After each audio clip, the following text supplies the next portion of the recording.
তোমার বন্ধুরা যদি তোমার আপনজন হতে পারে, তোমার পরিবারের সদস্য হতে পারে, তাহলে তোমার ছোট্ট দুনিয়ার একজন সদস্য কি আমি হতে পারিনি?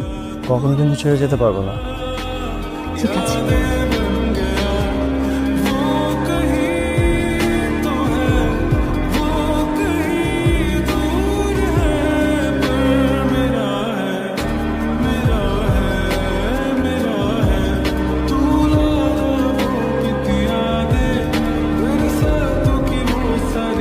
তোমার বন্ধুরা যদি তোমার আপনজন হতে পারে, তোমার পরিবারের সদস্য হতে পারে, তাহলে তোমার ছোট্ট দুনিয়ার একজন সদস্য কি আমি হতে পারিনি? কখনো কিন্তু ছেড়ে যেতে পারবো না। ঠিক আছে।